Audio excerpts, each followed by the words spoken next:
Welcome, everyone, to Unmasked, a Beyond Worthy podcast. My name is Rachel Peck. This is a space for honest conversations about what lives beneath the roles we play and the labels we carry. Here we talk about being human, the messy, the tender, unfinished parts, and what it means to remember our worth beyond what we do, achieve, or are known for. Each episode invites real stories, real reflection, and real connection. I hope that as you listen, you feel seen, less alone, and reminded that you don't have to earn your worth. You already belong simply by being here. I'm so glad you're listening. Before we introduce our first guest, I'd love to just take a minute to sink into our breath and this moment. Wherever you are, and to those listening, we often forget to breathe. So if you feel safe, close your eyes, lower your gaze, and just sink into this moment together. Find presence where you are.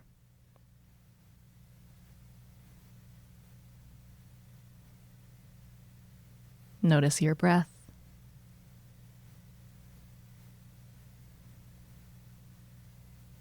Be intentional about making your exhale slightly longer than your inhale.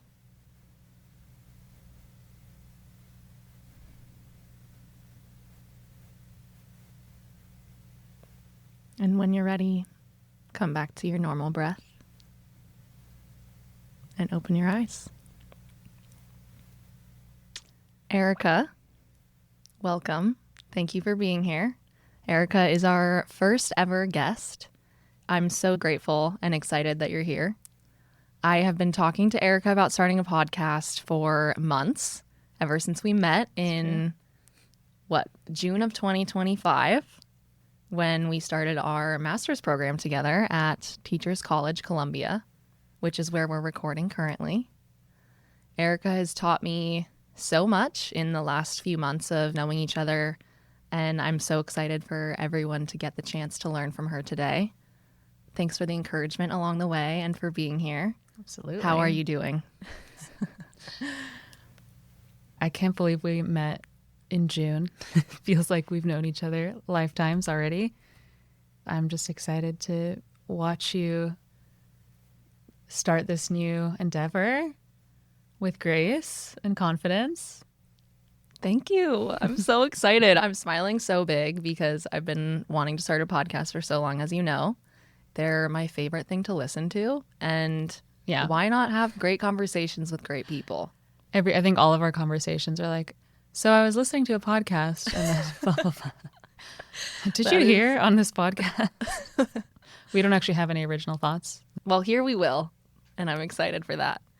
So I sent you one question prior to the episode, and that was 3 words you would use to describe yourself. Including those 3 words, if you would just start by telling us a little bit about yourself beyond what you do, what your studies are, your work, how you would describe yourself.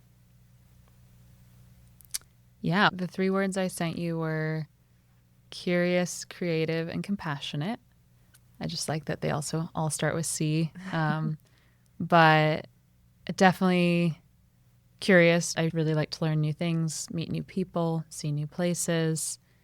And then creativity comes in a lot of ways for me, like through music and through movement and writing, and more so like songwriting, through conversation, through so many different forms, through entrepreneurship. And then I guess compassionate, I definitely think we both can relate on being very empathetic, kind of maybe more sensitive souls, and always finding ourselves in roles of wanting to support and guide other people and hear their experience and understand their experience. So that's what I would say. Beautiful.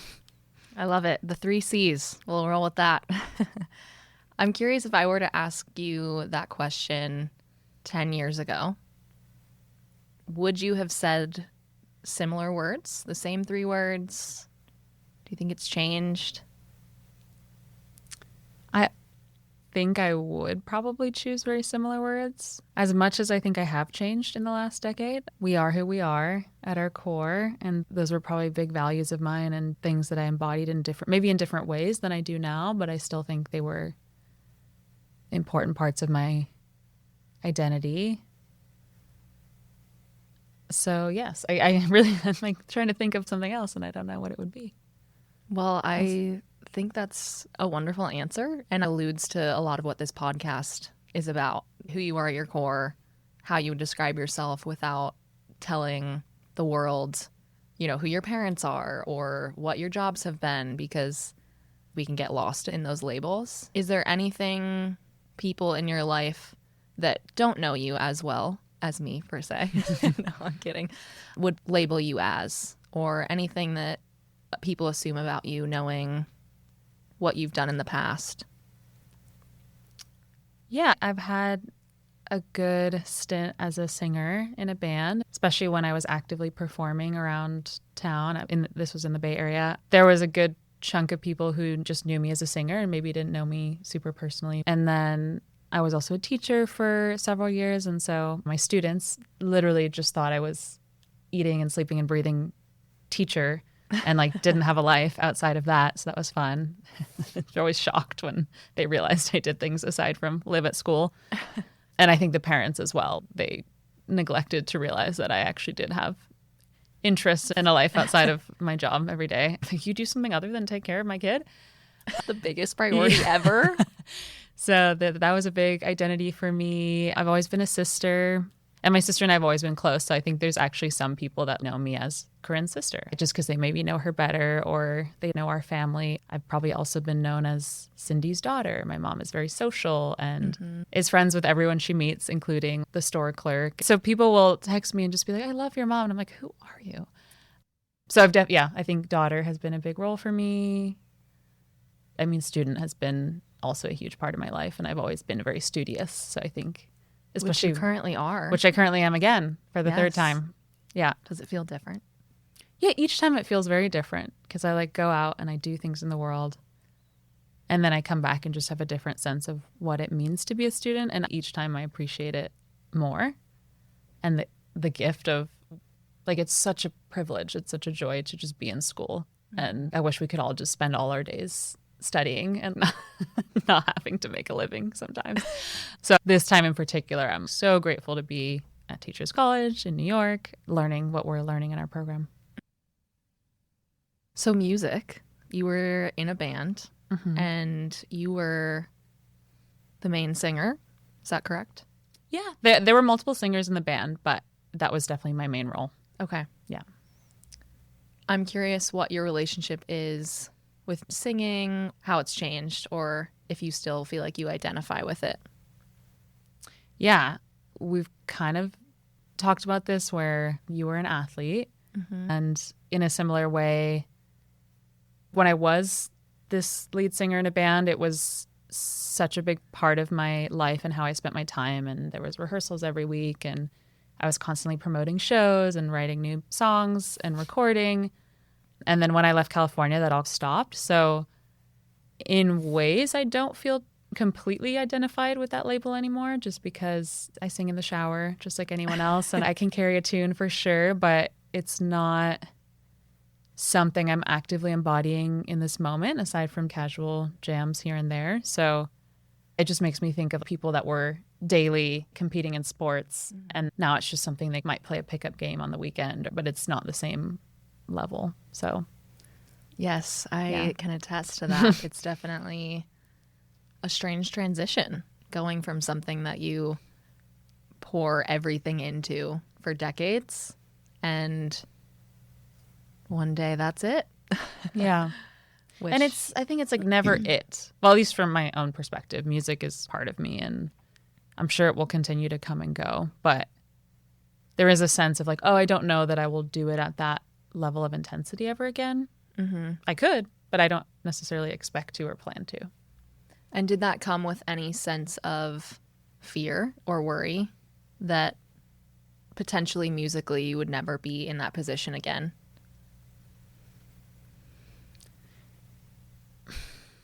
It was definitely a loss. Like, it was definitely an experience of grief just because everything is fleeting. And so it's just like, oh, that chapter is over. That group of people, like, nothing about it will be the same again. That being said, bands and groups are challenging and we all were kind of moving on in our own ways. But I think more than that, I just felt proud that I did it. My whole life, I loved music and I would listen to interviews with artists and always picture myself in that role as a performer on stage. And so to actually do that, of course, these were small venues. I was not selling out Madison Square Garden. But, you know, to play at a real venue where your name is on the, I forget what you call it, but like, oh, shoot. I don't know. I don't either. Your band's name is like on the thing and people buy tickets and they show up. I just didn't even think it was realistic for me to achieve that in my life, just given how competitive music is and how I always had other academic and professional interests. To have done that, to have recorded an album in a studio, just felt like, okay, I did the thing. If I didn't do anything else until the day I died, at least I did this. But that being said, I'm open to whatever may come. Thanks for sharing. A bit of a shift. Could you tell us where you grew up, a bit about childhood and how that has shaped you and where you're at? Yeah, well, I mentioned it earlier. I grew up in the Bay Area, specifically in Menlo Park, which is 40-ish minutes south of San Francisco, and it's really in what is now Silicon Valley, which was really coming into its full force when I was growing up there. The iPhone was coming out while I was in high school. There was so much going on with Apple, Microsoft, Facebook moved in around the corner. And so it was a really weird, and Amazon headquarters really close by. I mean, everything. It just exploded. Twitter, whatever. And any tech company that you know and use was all around the block from my house, which is funny because my parents just moved there in the 80s right before this took off. And by the time I went to college, it was not the same place. But I can't deny that that shaped me so much because it exposed me to such a level of intensity and this excess of achievement, intellectual and scientific pursuit, money, competition. It was just a very high level of operating that didn't feel like a normal small town vibe. But I'm sure in that sense, it's probably similar to how someone who grows up in New York might feel. The finance world, and people are models and actors, and maybe same with LA. There's just these certain hubs that we have now globally for certain industries, and I happened to be born there with no connection to it. Right. And so it was the water that I was swimming in. I'm sure it instilled some kind of entrepreneurial spirit. It made me very literate in tech without my intention behind it. It just kind of was part of being there. Yeah, I think it made me probably a lot smarter because I was exposed to such a high caliber of academic rigor and ambition. I think it just pushed me really hard in ways that maybe helped me get here today and have contributed to a lot of what I've done. It's interesting hearing you talk about it because it reminds me a lot of New York City in that way, as you mentioned, and a lot of the conversations we've had around the energy in the city, this unsaid pressure to be something. Yes. In a place where there's so much going on around you that involves rigorous academic and wealth and appearance, pressure to look a certain way, exactly. Pressure to be really fit, to eat the healthiest food and shop at the best shops. It's just all there. But yeah, that was its own package deal of like really excellent, wonderful things that I'm so grateful for. And then other challenges that I had to, that I've talked about with my peers that like we all just kind of had to navigate. Navigating it in New York currently. Yeah. It's been encouraging for me to start, example, a podcast and start talking about how we can find who we are and recognize our worth beyond so many of those things and so many influences that surround us in a big city primarily is a lot harder. At least it's been more challenging for me than growing up in Bozeman, Montana. which was a small town, less pressure to be something and more freedom to walk in nature, go out and just be, especially as a kid, which it sounds like your parents didn't have the intention of being in a place that it ended up being. Yeah, I think in some ways they did. Like they really wanted their kids to go to really good schools. And my dad works in tech and he always has. So I think he was really drawn to that. I mean, he's from the Midwest. So he had this kind of like California dream of like going and making something of himself. I think my mom was just kind of along for the ride in ways. But I do think it sort of like swept us away. They recently moved to Santa Cruz, which is more of a beach town. And upon reflection, they're like, oh, maybe we stayed a bit too long. We just got stuck in this environment and normalized it, but don't necessarily resonate with all the values or the way of life, especially long term. But yeah, it's one of those things where I can't be upset that it was just like the best of the best resources that you could have. And all I can be is grateful for that. It's just like a wild, you can't just be average.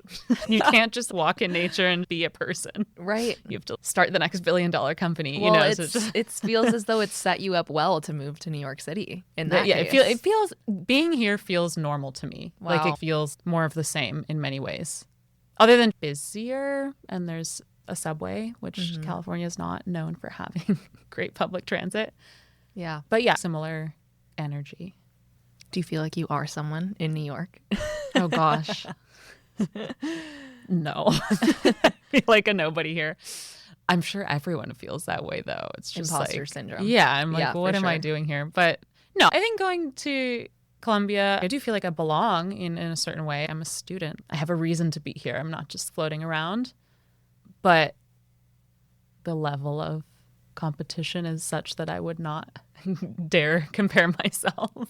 Yeah. I feel like a bit of an imposter in New York, but we're out here trying. Yeah. And it's funny because we have not yet mentioned our master's program, which is spirituality, mind, body, psychology, master's degree. And the antithesis of what you'd think New York just not somewhere you'd think that program would be is New York City. It's a really interesting contrast to all the program is trying to embody comparatively to what the city exudes and the energy here.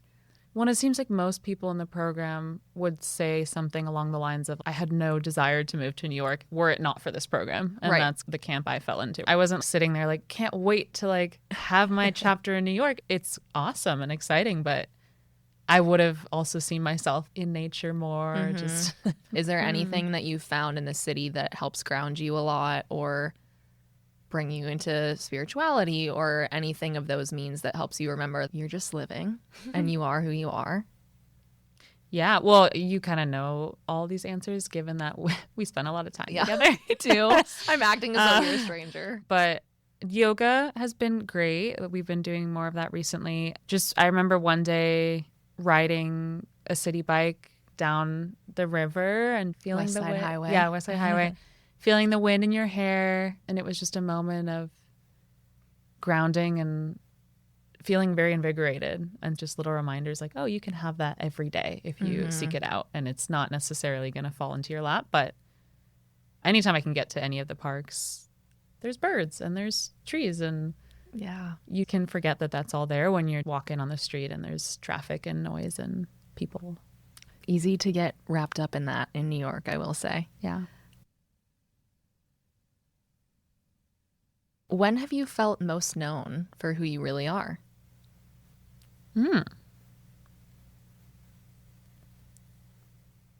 My immediate thought is in this program, actually. The way it's set up, you're so encouraged to share a lot of who you are immediately. I mean, within our first 8-day intensive, we were divulging our life histories and our most impactful ups and downs of our journey, big moments of crisis and transformation. And I'm thinking of the moment where one of the girls in our program laid her whole story out to bear in front of our entire group after 3 days of knowing us. And everyone was very receptive. And it's just something that happens regularly. We're constantly, again, being asked in each class, in each moment, to continue sharing that. It's so all-encompassing. I've had moments where I'm like, I'm just in a musician mode, or I'm just in teaching mode, or I'm just in family mode. And in this program, it's all of it. All of it's relevant and all of it's included. Do you think that comes from the way that the program is set up, the people, the place?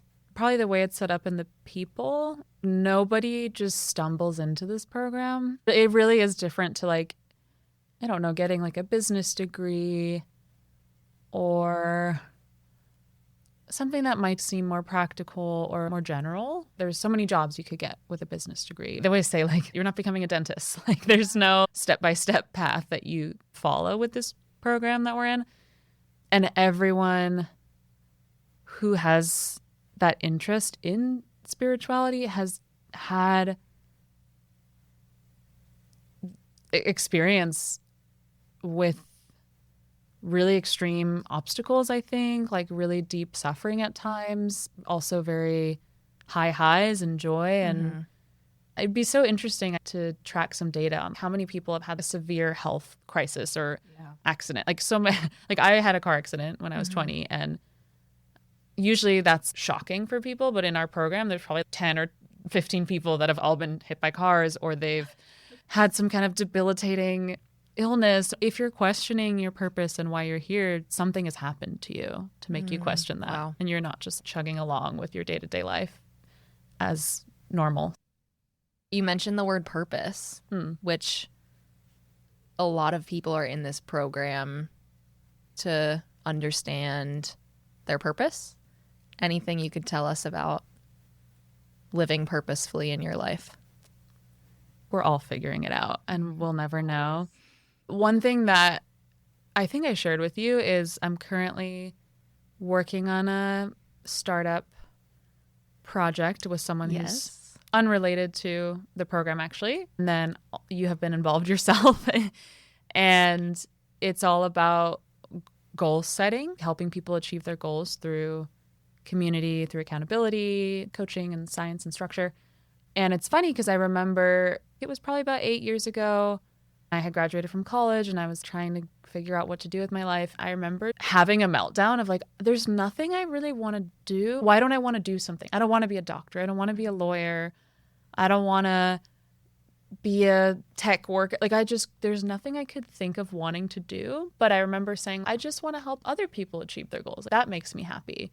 At the time, I was like, that's not a real purpose. I need to have my own ego-driven, status-driven achievement goal that leads me to some end result. And that just never fit with me.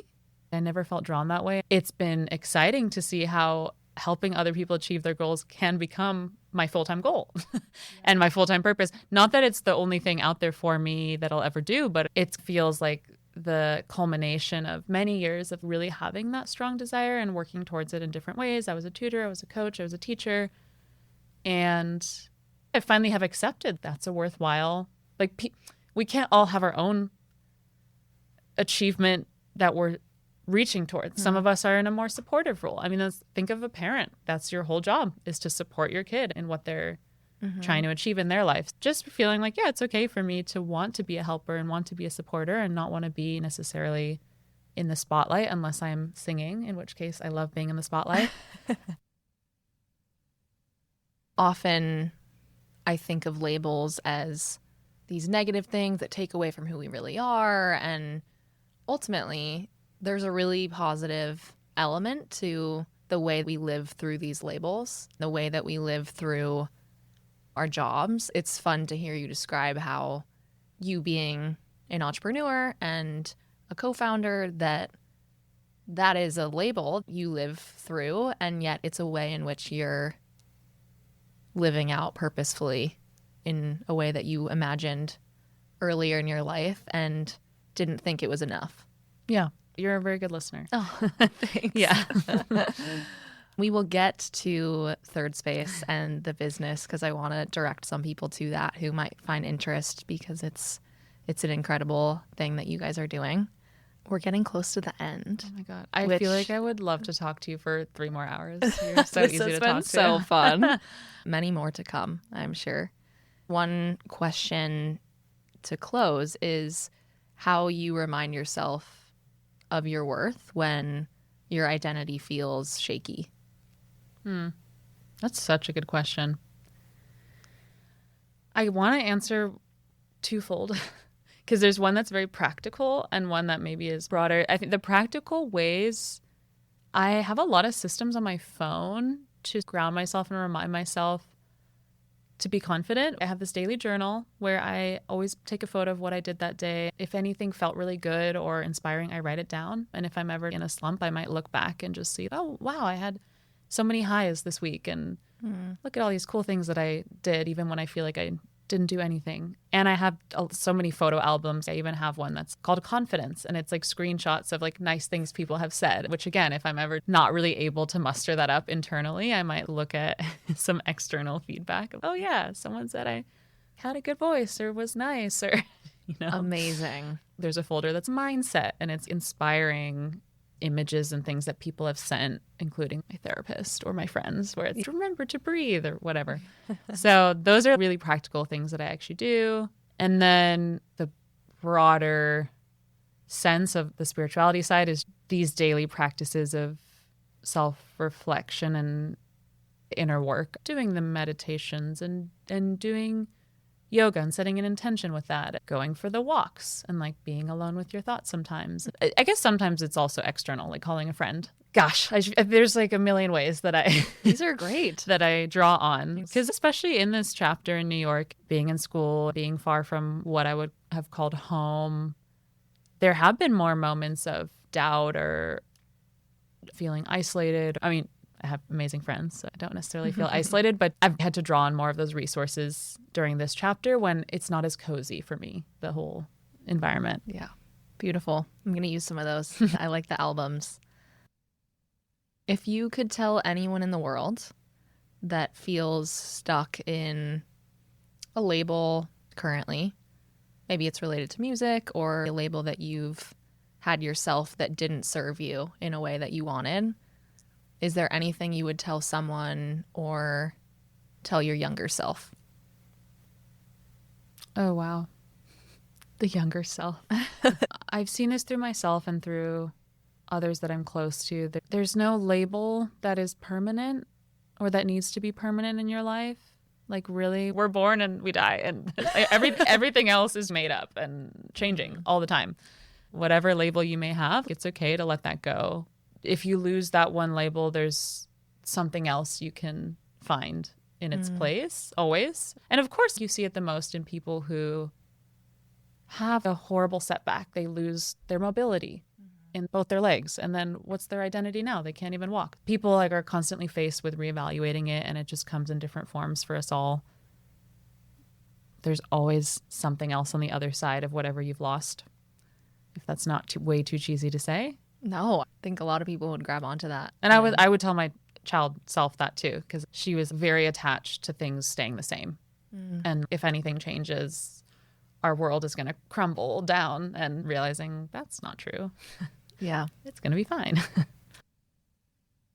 We're going to close out. And before we fully do, I want to give you a brief opportunity to share a bit about ThirdSpace and where people could find you and your business if they wanted to take part. Absolutely. We now have a website, thanks to my wonderful colleague, Matt, Yes. who built it all from scratch, and it's called trythirdSpace.com.